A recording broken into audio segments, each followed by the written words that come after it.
Buongiorno telespettatori di Tele4, benvenuti a questo anteprima del telegiornale delle ore 13:20 che quest'oggi passiamo in compagnia di due filmmaker triestini che già altre volte sono venuti a trovarci, ma che sono in procinto di presentare alcuni corti, se non mi sbaglio, ma poi ne parliamo, e ciò avverrà il giorno 15, quindi venerdì di questa settimana, nelle sale del cinema The Space, no? Se non mi sbaglio. Sono con noi dunque Ugo Puglisi e Lionel Ricatti. Buongiorno a tutti. Noi potremmo farvi vedere, mentre parleremo, intanto il trailer di uno di questi corti che si intitola La città delle spie che è diretto da Puglisi diretto da Ricatti e invece io sono aiuto regista. Allora, partiamo proprio da questo e quindi partiamo da Ricatti, visto che è il regista. Allora, di che cosa si tratta? Intanto stiamo vedendo alcune scene. Queste sono alcune scene che abbiamo, insomma, il trailer del cortometraggio che presenteremo quella sera. La città delle spie nasce come omaggio al film americano del 1952, Corriere diplomatico, girato interamente qui a Trieste, esatto. E volevamo, diciamo, alzare il livello e metterci in gioco come sfida, insomma, per un progetto molto importante sia per me che per Ugo, per le nostre qualità, diciamo, sia come regista che come coproduttore ed effetti speciali. Siamo partiti appunto ormai due anni e mezzo fa. Ho scritto scrivendo la sceneggiatura e poi ho messo su un team sia di professionisti come attori, sia dopo di tecnici specializzati in effetti visivi come Leandro Urbani, naturalmente Ugo Puglisi per gli effetti speciali, quindi quelli pratici che avvengono sul set, e naturalmente dopo anche a livello di montaggio con Claudio Merlini. Diciamo che la squadra, dopo abbiamo fatto 6 mesi di riprese ogni weekend, e alla fine dei quali... Ricordiamo, chiedo scusa se interrompo, ricordiamo che la vostra attività principale non è quella di filmmaker eccetera, quindi dovete un po' anche... diciamo che io nasco come videomaker, come filmmaker, infatti diciamo che ho avuto... fatto una gaffa? No, assolutamente no. Ho avuto la fortuna, diciamo, di avere tutta l'attrezzatura mia professionale, tant'è vero che abbiamo girato con una Canon R5C, che è una delle camere approvate da Netflix per le proprie produzioni. Quindi diciamo che da questo punto di vista qua ero facilitato, però appunto tutti e due diciamo che ci occupiamo anche di altre cose oltre al cinema. Quindi finita ormai un anno fa la fase di produzione, abbiamo iniziato la fase di post-produzione, con la quale ci abbiamo messo più o meno un anno per riuscire a completare tutti gli effetti visivi di cui avevamo bisogno, e la qualità che abbiamo raggiunto non ha nulla da invidiare con i prodotti che magari possiamo trovare sulle piattaforme streaming che sono fuori in questo momento. Io, giusto per far capire agli spettatori la sinergia e il lavoro che abbiamo fatto in team, siamo partiti dalla preproduzione grazie a Ugo Puglisi, che è andato a costruire da zero un'intera armatura per la nostra coprotagonista. Assieme, adesso stiamo vedendo le immagini del gruppo di Airsoft che ha avuto il piacere, insomma, di collaborare con noi, in cui abbiamo ricreato una sparatoria all'ex matatoio a Muggia. Assieme appunto avevamo loro contro, tra virgolette, la nostra protagonista con questa armatura. Poi in fase di post-produzione abbiamo enfatizzato, ecco qua possiamo vedere l'armatura famosa costruita interamente da Ugo, il quale ha fatto un lavoro straordinario. E qua poi in post-produzione siamo andati, grazie a Leandro Urbani, a inserire tutta la parte di effetti visivi. Effetti visivi vuol dire tutti i colpi che vengono sparati sia da lei che dai soldati, e naturalmente i vari contraccolpi. Fatto questo, siamo passati all'ultima, chiamiamola ultima fase, che è quella del montaggio sonoro, in cui abbiamo cominciato a dare dar senso all'opera, perché sa benissimo sì, che una volta che si mette su la parte audio, naturalmente l'opera prende vita. certo. Ecco, quindi questi sono stati i vari passaggi di una delle scene, una delle sequenze, probabilmente la più importante, e tra l'altro la prima con la quale abbiamo iniziato proprio le riprese della storia. Quell'armatura a che cosa serve? Adesso vediamo, magari la faccio vedere nuovamente, eccola qua. Sì, è un'armatura che ho costruito con vari tipi di materiali. I bracciali sono stati stampati in 3D su mie indicazioni specifiche a Eric, che è un nostro amico che ci ha aiutato. L'armatura è composta da più pezzi che vengono assemblati sul set e ci sono dentro 4 microimpianti elettrici che alimentano tutte le varie parti. La parte più complessa è senza dubbio il caschetto. C'è un'altra foto sì, in cui si vede abbastanza bene. Questa qua, esatto, dove si intuisce la complessità del tutto. Ci sono vari pezzi e tutto, si può tutto muovere, ci sono vari componenti luminose che servono a rendere dal punto di vista estetico più affascinante e anche verosimile il tutto. Emily è stata molto brava sul set, perché recitare con un costume di scena di questo tipo non è certamente facile, e lei è stata molto brava a muoversi con una certa agilità. Possiamo accennare giusto un attimo alla trama senza... Sì, assolutamente. Allora, diciamo che essendo un omaggio ai film precursori di James Bond e ai vari tutti Mission Impossible di Tom Cruise, diciamo, ho decostruito partendo dalle loro storie e i loro personaggi, e quindi sono andato a raccontare una storia che purtroppo a malincuore mi viene da dire che oggigiorno è più è plausibile. Non solo plausibile, ma ne sentiamo parlare molto, visto che purtroppo il termine guerra oggigiorno è diventato, non dico di casa, ma uso quotidiano, quantomeno da sentire ai telegiornali e appunto nelle nostre vite, anche se la viviamo in lontananza, in luoghi lontani, fortunatamente a noi. Quindi diciamo che la storia narra questa nuova arma di cui non si conosce la sua entità e effettivamente quello che potrebbe portare a livello mondiale. E di conseguenza, essendo, adesso io qua mi sono rifatto alla storia della nostra città, che si parlava che subito dopo guerra era un covo di spie, esatto, e quindi di conseguenza in città ci sono delle spie in cui cercano di capire effettivamente cosa sia quest'arma e chi sia dietro a quest'arma. E poi naturalmente dopo, come tutte le cose, c'è la storia dei mercati finanziari, dell'economia globale, ecco, quindi diciamo che appunto il quello riferimento bondiano è abbastanza intuibile. Esatto, nel coso.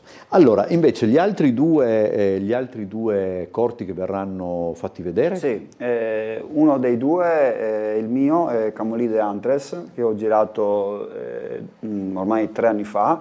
Ha esordito al cinema 2 anni fa a Udine, in anteprima assoluta, prima che iniziasse la sua tournée nei vari festival. Nel corso dei mesi, con mia grande soddisfazione, abbiamo vinto diversi premi, diversi riconoscimenti in giro un po' per tutto il mondo. Abbiamo partecipato a tanti festival in Europa, tra cui il Festival Internazionale di Berlino, a Praga, ed è stato soprattutto molto apprezzato in Spagna, dove abbiamo vinto il miglior premio per il miglior film di fantascienza a Siviglia, e abbiamo altresì vinto una menzione speciale per gli effetti speciali. Inoltre abbiamo partecipato a Madrid, dove anche lì abbiamo vinto un premio, e siamo stati proiettati anche al Festival Internazionale di New York, quindi siamo andati anche oltreoceano, e quindi con una piccola produzione siamo riusciti a veramente ottenere dei grandi risultati. L'argomento lì è sempre... Allora, la cosa interessante è che Camolide Antres, dove c'è la protagonista è Carmen Lee, che è appunto questa specie di sicaria, no? Ambientato nel prossimo futuro, ci sono atmosfere un po' cyberpunk, e ha recitato insieme a Simone Manfredi, che indossa anch'egli un'armatura da me costruita per simulare un androide. Ok, è un lavoro molto complesso, dal punto di vista della costumistica, a cui ho dedicato molto tempo anche per quanto concerne la realizzazione degli oggetti di scena e delle armi che utilizzano gli attori sul set. Questo film è direttamente connesso alla Città delle Spie, perché? Perché io e Ion lo abbiamo girato proprio per capire se fossimo stati in grado di giungere a un certo livello di una realismo. sorta, adesso detta così non è elegante, di prova generale. Esatto. Si potrebbe dire una sorta di spin-off, anche se viene prima dalla Città delle Spie, di fatto uno spin-off perché racconta quello che avviene un prequel. Prima di quello che... però si focalizza appunto su un personaggio che è appunto la cacciatrice, che si vede soltanto alla fine del film che ha diretto Ion, che tra l'altro ha un ruolo fondamentale ai fini della narrazione della storia. Quindi questo verrà fatto vedere prima. Assolutamente sì. Rispetterete. Esatto, non è come certe serie televisive che magari, non so, arrivi alla quarta puntata e parte 10 anni prima. Cerchiamo di seguire un ordine più o meno cronologico. Anche perché francamente diventa intollerabile in certi... Non facciamo come Star Wars, diciamo.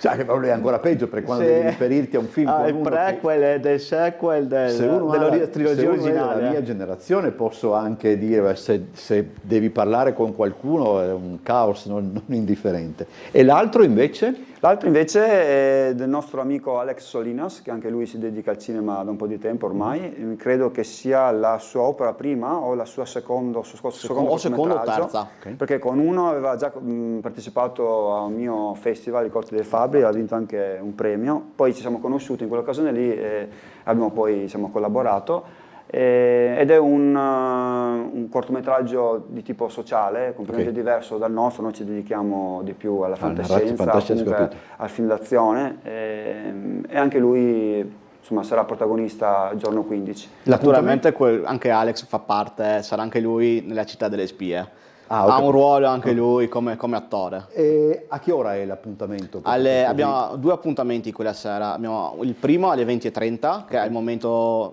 possiamo dire, che è sold out, e il secondo alle 22:15. Ok, quindi dopo magari prima di salutarci lo diremo ancora. C'è una cosa, abbiamo ancora 2 minuti, ma forse ce la facciamo. Ed è una riflessione che mi viene in mente molto spesso in questi giorni, nel senso che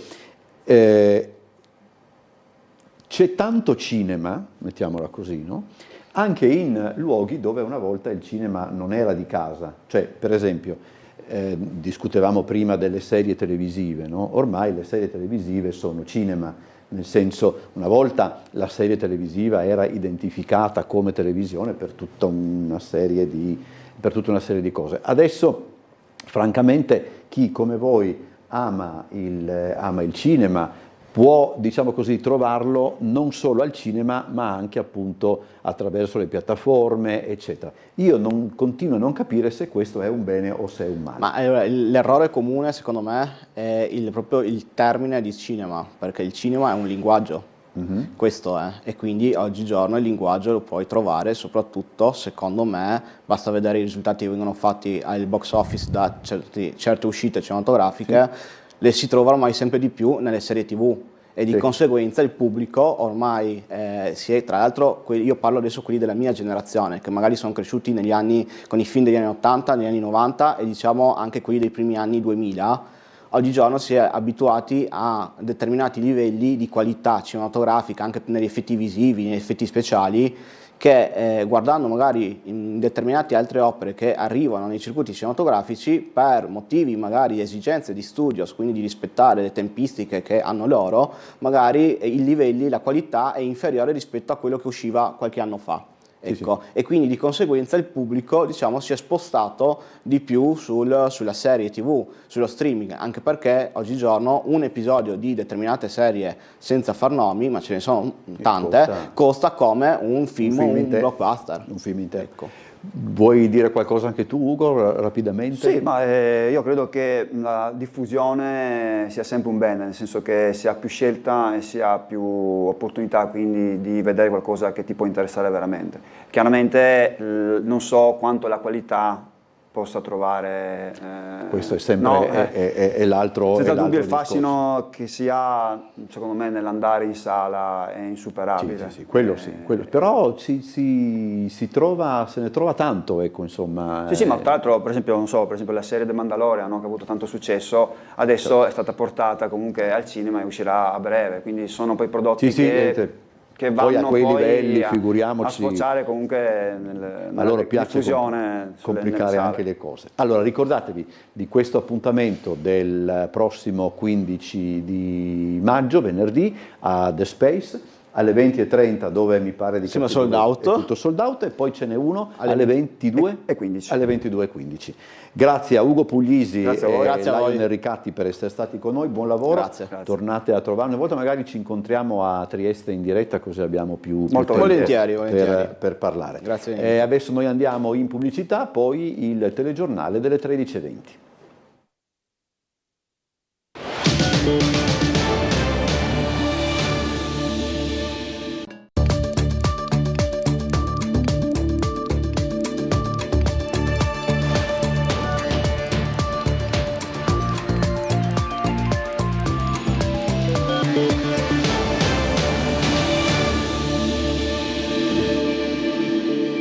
Buongiorno telespettatori di Tele4, benvenuti a questa edizione del nostro telegiornale che si apre con la cronaca, con l'omicidio di Muggia.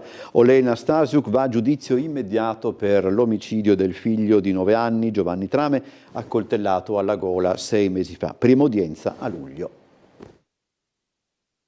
Niente udienza preliminare, va a giudizio immediato la 55enne ucraina Olena Stasiuk, accusata dell'omicidio volontario pluriaggravato del figlioletto Giovanni Trame, di soli 9 anni, nella casa di Piazza Marconi a Muggia esattamente 6 mesi fa. Lo ha disposto il GIP di Trieste Francesco Antoni su richiesta del pubblico ministero, che ha atteso l'esito della perizia psichiatrica per rinviarla a giudizio. La donna sarà processata davanti alla Corte d'Assise il prossimo 10 luglio. Tra le aggravanti che le vengono contestate ci sono la crudeltà per aver infierito sul corpo del figlio, l'uso del coltello, la minorata difesa della vittima, il vincolo di parentela e i motivi futili e abietti che la madre omicida avrebbe espresso con frasi deliranti. Il 12 novembre era un mercoledì, unico giorno in cui alla donna era concesso un incontro non sorvegliato con il figlio nel quadro della causa per l'affidamento con l'ex marito Paolo Trame. La perizia psichiatrica, pur riconoscendo la donna affetta da un grave disturbo paranoide,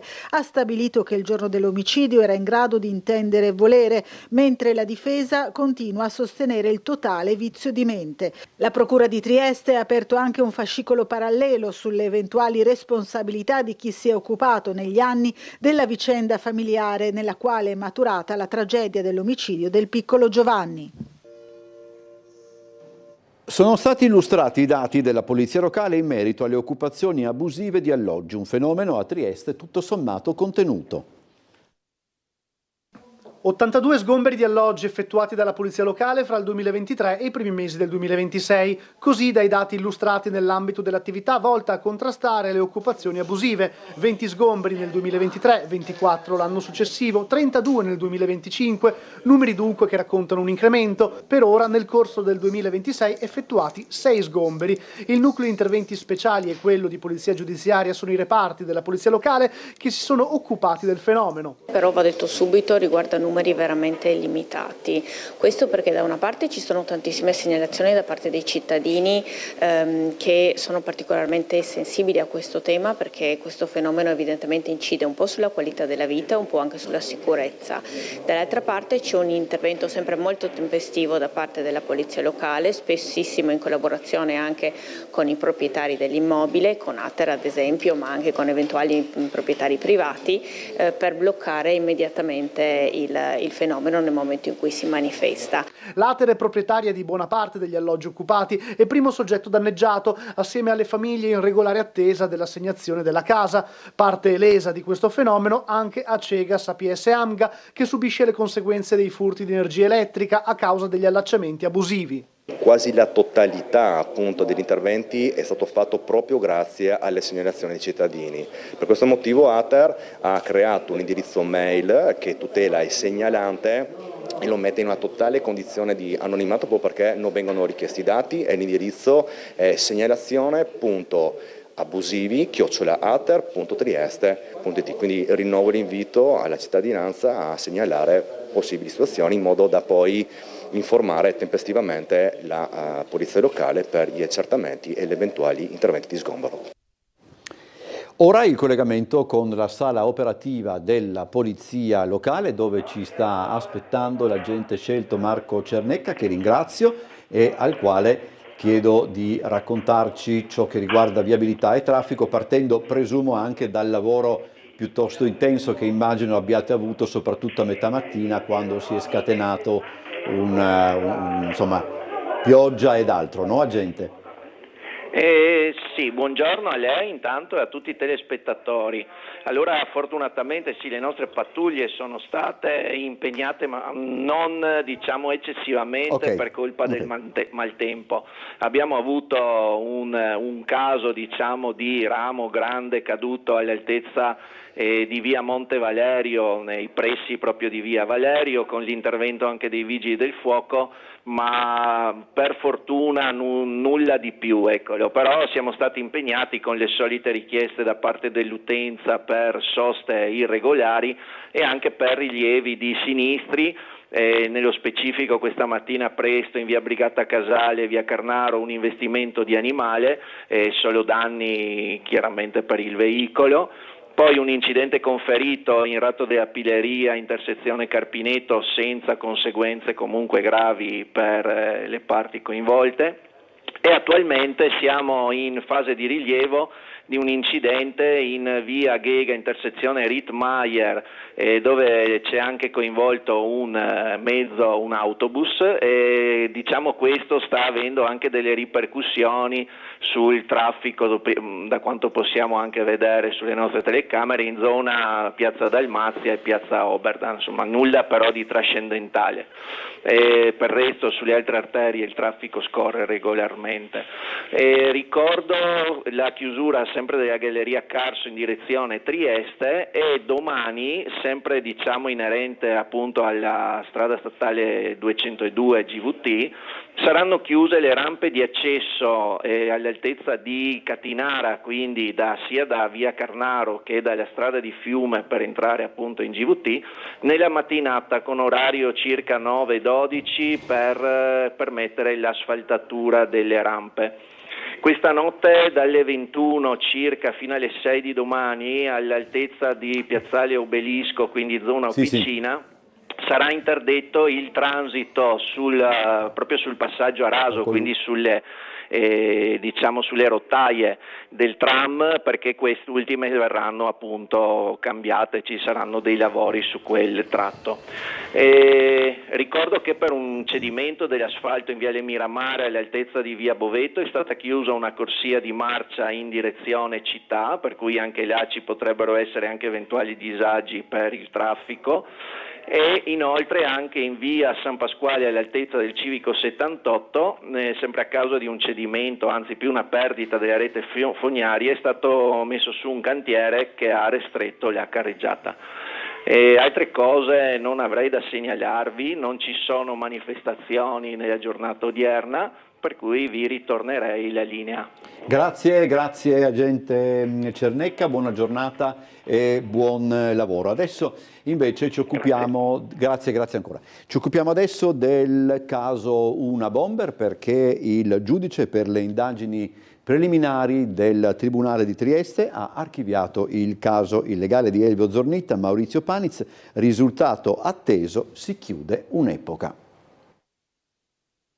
Possiamo dire che si chiude un'epoca, possiamo dire che si chiude un ventennio di straordinaria sofferenza per l'ingegner Zornitta e la sua famiglia, causata soprattutto da un comportamento ingiustificato e ingiustificabile di un ispettore di polizia che ha tradito il voto che aveva fatto, e questo ha determinato conseguenze davvero drammatiche per lungo tempo. E al capolinea l'inchiesta su una bomber. Il giudice per le indagini preliminari di Trieste, Flavia Mangiante, ha archiviato il procedimento bis sul caso del bombarolo del Nord-Est a 4 anni dalla riapertura dell'inchiesta, nella quale, dopo i risultati dell'ultima superperizia genetica, la procura aveva chiesto l'archiviazione per l'ingegnere Elvo Zornitta e per altri 10 indagati. Un esito tutt'altro che imprevisto, secondo il difensore di Zornitta, Maurizio Paniz. Ovviamente il risultato era atteso perché gli esiti del nuovo controllo sul DNA erano stati totalmente tranquillizzanti, nulla era stato trovato come nulla doveva essere trovato. Dalle analisi della superperizia non erano emerse corrispondenze tra il materiale genetico estratto da alcuni reperti e il DNA di 63 persone coinvolte nel test, tra cui gli 11 indagati. I nuovi accertamenti disposti dunque non hanno dato alcun esito utile e in sintesi la motivazione della decisione della giudice, e a nulla è servita l'opposizione alla richiesta d'archiviazione presentata dall'ultima vittima di una bomber. L'opposizione che era stata formulata da una delle parti offese riguardava aspetti molto marginali e che avevano già chiare risposte negli atti processuali, per cui il risultato non è un risultato inaspettato. Una vera pietra tombale sull'inchiesta che neppure in seconda battuta è riuscita a smascherare chi tra il 94 e il 2006 ha seminato il terrore con attentati esplosivi nelle regioni del Nord-Est. Certamente l'ingegner Zornitta si trova più rasserenato e spera che la conclusione di questa vicenda gli consenta di vivere serenamente gli anni della sua pensione. Allora, sono in corso trattative per salvare il basket a Trieste, ora più che mai dopo la notizia della gestione del Palaeur di Roma Paul Matiasic, ma la curva nord diserterà i play-off. Le notizie arrivate in diretta ieri sera al Caffè dello Sport.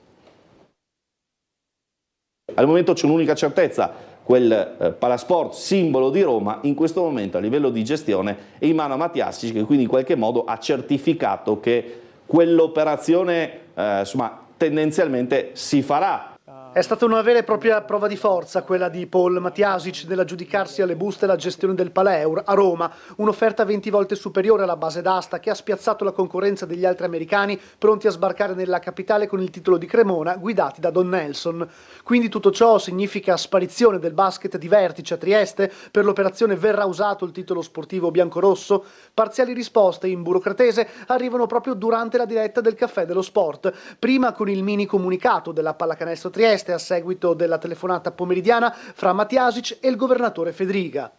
La proprietà della Pallacanestro Trieste annuncia di aver definito un piano strutturale volto a garantire la competitività e la sostenibilità della squadra al massimo livello possibile. A stretto giro il comunicato del presidente della regione, che sostiene di aver ricevuto rassicurazioni circa la volontà di mantenere un progetto di basket di alto livello a Trieste, rimandando però ogni valutazione approfondita e condivisa con la proprietà, tra cui la più importante, cioè la serie in cui si giocherà al termine della stagione sportiva, vale a dire finiti i play-off, appuntamento per cui il capitano Lodovico De Angeli ieri sera ha lanciato un appello alla tifoseria. La sofferenza che provano loro è la stessa nostra, perché io mi vedo e mi sogno l'anno prossimo con la stessa maglia e l'anno prossimo ancora e quello dopo ancora. E quindi se in questo periodo c'è il rischio di una piccola disaffezione o di qualcuno che dice ma cosa vado a vederli a fare che magari domani non ci sono più, secondo me questo, se posso permettermi, è il momento per fare l'opposto, perché nelle situazioni difficili, no, si vedono gli intenti più puri delle persone, quindi io sono sicuro che il nostro palazzetto, che è stato fantastico anche ieri, nonostante la prestazione un po' triste, insomma adesso abbiamo bisogno di loro più che mai e quindi facciamo questi play-off in un mare di incertezza, ma con una carica agonistica se possibile ancora maggiore del normale, perché appunto per noi non sappiamo se c'è domani, speriamo tanto di sì, ma ad oggi non lo sappiamo. Proprio sul finire della trasmissione sportiva di Tele4 però la doccia fredda con la nota della Curva Nord, che dopo l'assegnazione del Palaeur a Matiasic e la poca chiarezza sull'incontro con Fedriga decide di disertare le prossime gare di playoff con Brescia, serie al via sabato in trasferta, invitando il resto della tifoseria a fare lo stesso, dandosi appuntamento fuori dal Palarubini a partire da gara 3. La situazione dunque si fa incandescente. Andiamo adesso al Politeama Rossetti, perché questa mattina il Teatro Stabile del Friuli Venezia Giulia ha reso noti i dati relativi al 2025 e sono ancora una volta numeri da record. 277.064 spettatori, un incasso complessivo lordo che sfiora i 15 milioni di euro. Il 2025 per il Teatro Stabile del Friuli Venezia Giulia è stato l'anno che ha fatto registrare il risultato migliore. E il dato è reso ancora più importante, già che anche scorporando gli enormi numeri registrati dal Cirque du Soleil, 72.697 spettatori, si registra un incremento rispetto al 2024. Per quanto concerne il pubblico, oltre il 15% degli spettatori ha acquistato i biglietti dall'estero, più del 40% è arrivato da fuori provincia, il 30% da fuori regione. Il pubblico cambia, io dico ormai da anni che non esiste un pubblico del teatro, ma esistono i pubblici del teatro e noi andiamo ad intercettare i pubblici del teatro. Sono così fasce di spettatori con esigenze diverse, aspettative diverse, gusti diversi che noi cerchiamo così di accontentare nel migliore dei modi. Dietro ogni euro incassato, dietro ogni spettatore ci sono delle storie che è anche bello conoscere, che è bello poter raccontare e noi cerchiamo così di intercettare più storie possibili, dialoghiamo molto con il nostro pubblico, cerchiamo di capire le loro esigenze e diamo loro grandissima attenzione. Le alzate di sipario fra Sala Assicurazioni Generali e Sala Bartoli sono state 471. Gli spettacoli più visti: Cats, Mamma Mia, Trieste 1954 che ha aperto l'attuale stagione e financo Since I've Been Me, la rilettura non facile di Pessoa diretta da Bob Wilson. Non bastasse, bisogna sottolineare l'attività di produzione dello Stabile. Nel corso del 2025 gli spettacoli col marchio Teatro Stabile Friuli Venezia Giulia sono stati visti da 137.347 spettatori, fra Trieste e le città italiane toccate dalle tournée. Il nostro teatro è fortissimamente impegnato nei progetti produttivi. È stato un grande risultato quest'anno, oltre 30 produzioni che hanno girato in tutta Italia, alcune sono andate anche all'estero, quindi l'aspetto per me fondamentale è che accanto alla grande ospitalità e ai grandi numeri di spettacoli internazionali che vengono nella nostra città, in particolare nel nostro teatro, il fatto di avere questa attenzione ad esempio a un pubblico giovane, perché gran parte delle nostre produzioni sono dedicate all'infanzia e alla gioventù, e che questo sicuramente è un modo nuovo, secondo me, ma naturalmente obbligatorio per creare un nuovo pubblico del futuro. Commentando i dati, i vertici dello Stabile hanno sottolineato il lavoro di collaborazione di fatto con l'intera struttura cittadina, le realtà istituzionali e quelle culturali, non ultima quella con il Teatro Verdi, nonché il comparto turistico, ma soprattutto lo spirito di servizio di chi per lo Stabile e con lo Stabile lavora. Ci vediamo dopo la pubblicità, rimanete con noi, abbiamo ancora servizi, vi aspettiamo.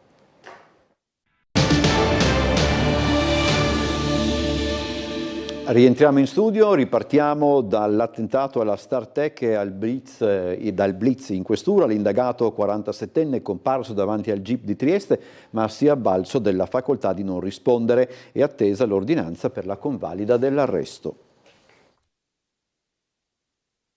A Gatino Privitera, il 47enne triestino, ritenuto responsabile degli incendi allo stabilimento della Startech di Trieste e protagonista del blitz di sabato pomeriggio in questura, dove ha tentato di strappare la pistola a un agente, è comparso davanti al giudice per le indagini preliminari, Marco Casavecchia, per l'interrogatorio di garanzia. L'uomo, difeso dall'avvocato Fabio Zuliani del Foro di Trieste, si è avvalso della facoltà di non rispondere. Attesa entro mercoledì l'ordinanza di convalida dell'arresto. Il 47enne è detenuto al carcere del Coroneo proprio a seguito dell'episodio di sabato, quando aveva dato in escandescenze dentro la questura. Erano le 16 quando Privitera si era presentato in via del Teatro Romano sostenendo di voler sporgere una denuncia. I piantoni però avevano notato il suo stato di agitazione e lo avevano allontanato. Quindi, approfittando di una persona che stava entrando in questura, il 47enne era riuscito ad accedere. Dopo il diverbio con la poliziotta, la colluttazione. L'uomo aveva tentato di afferrare l'arma dell'agente che si era difesa. Infine l'intervento dei colleghi poliziotti che avevano bloccato il 47enne. Privitera, come detto, è ritenuto il responsabile dell'attentato alla Startech. Le indagini, scattate immediatamente dopo i 2 incendi appiccati fuori dallo stabilimento nella mattina di sabato 2 maggio, era stata presa di mira la cabina del metano, avevano portato in tempi rapidi all'individuazione del 47enne. L'uomo è dipendente dell'azienda, già sospeso per alcuni episodi di squilibrio.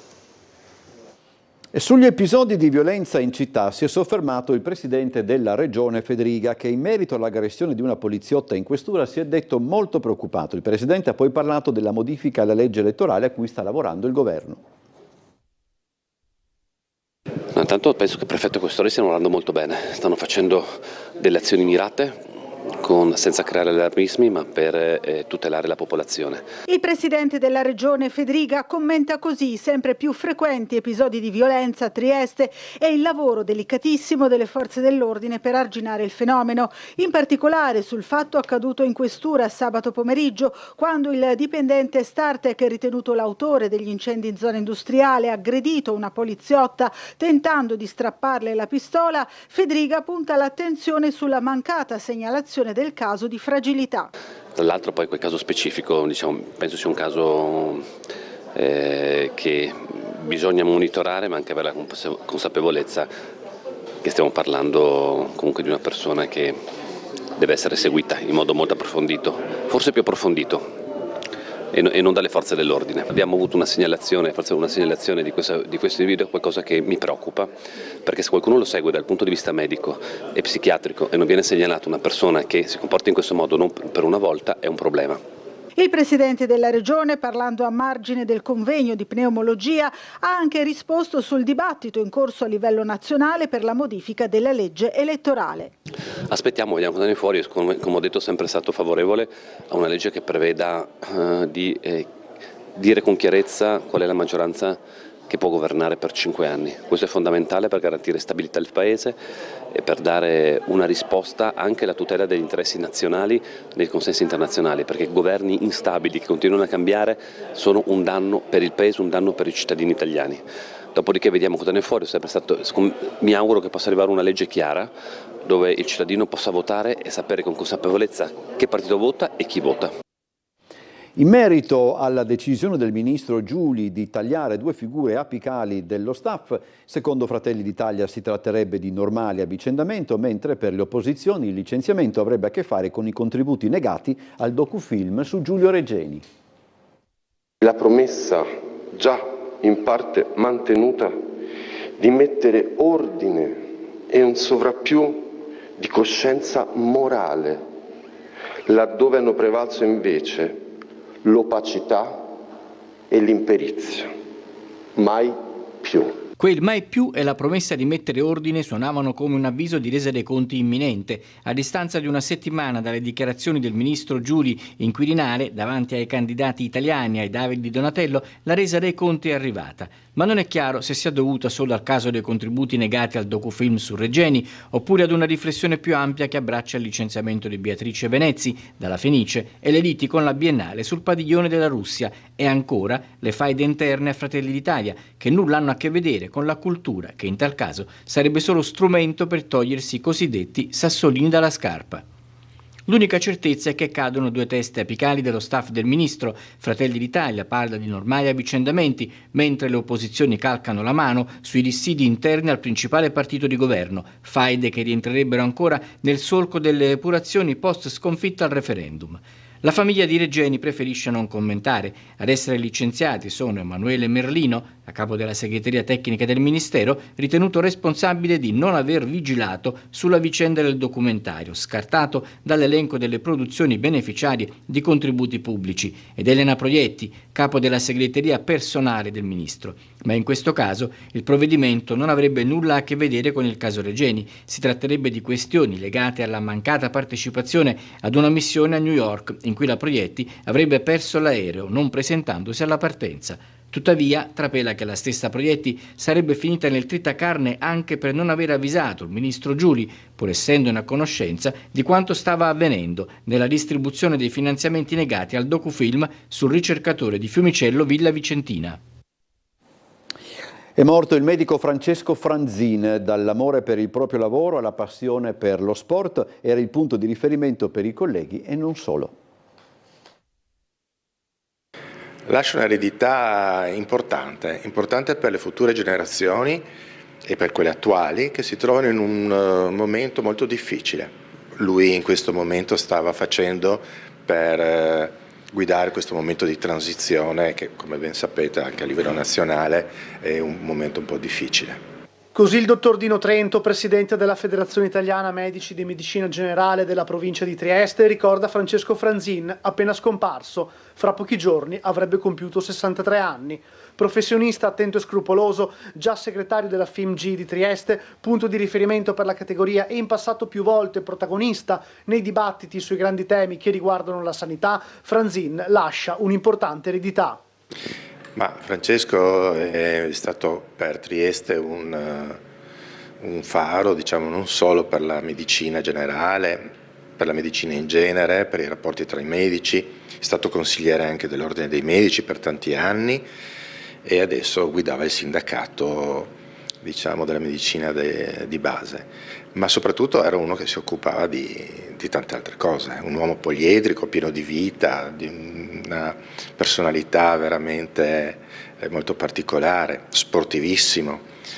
Oltre a essere stato un tennista di categoria C fino a qualche anno fa, Franzin ha ricoperto per 2 mandati il ruolo di presidente del tennis club triestino di Padriciano. Per 8 anni è stato componente del comitato regionale tennis e per altrettanti è stato componente della commissione medica nazionale della federazione tennis. Ma non dimentichiamoci la vela, altra enorme passione, come tutti i triestini, la bicicletta, quindi anche spingere le persone a fare attività, però anche un uomo estremamente, come dire, sobrio da certi punti di vista, molto cocciuto per altri e soprattutto come medico uno che aveva l'orgoglio di fare quella professione, il medico di medicina generale.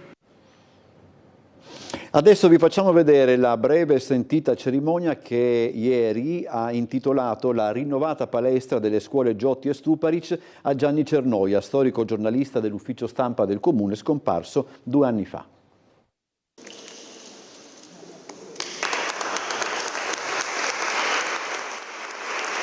Recentemente riqualificata, la palestra delle scuole Giotti e Stuparic porterà il nome di una persona molto conosciuta e stimata nella comunità cittadina, Giovanni Cernoia, morto prematuramente per una grave malattia nel 2024 e ricordato da amici e colleghi come un ottimo giornalista, dalla grande professionalità e cultura a lungo colonna portante dell'ufficio stampa del comune. Ma soprattutto Gianni era una persona per bene, di grande umanità, pacatezza e attenzione verso gli altri. La targa che lo ricorda è stata scoperta questa mattina dall'assessore ai lavori pubblici Elisa Lodi, che ha subito accolto la proposta giunta dal gruppo di amici di Cernoia nel corso di una breve ma sentita cerimonia, presente anche la moglie Lorena e la preside della scuola Daria Parma. La scelta di intitolargli la palestra è legata al suo grande amore per lo sport e in particolare per quello dilettantistico e giovanile. E vogliamo ricordare la memoria di Gianni Cernoia, una figura storica per il comune di Trieste che ha dato tanto in termini di professionalità, competenza ed dedizione. È un amante dello sport dilettantistico, dello sport giovanile, quindi grazie agli amici di Gianni, grazie anche alla moglie e alla dirigente scolastica, perché oggi in questo posto, che è un posto di vita, di crescita e di sport dei giovani, abbiamo scoperto questa targa in sua memoria.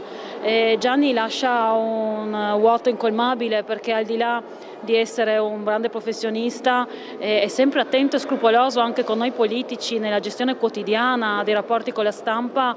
Era una persona professionale attenta e scrupolosa, e questo è il minimo che potevamo fare per mantenere viva la sua memoria ed essere esempio anche per le nuove generazioni. È tutto per questa edizione, vi ricordo l'appuntamento delle 17:55 con Trieste in diretta.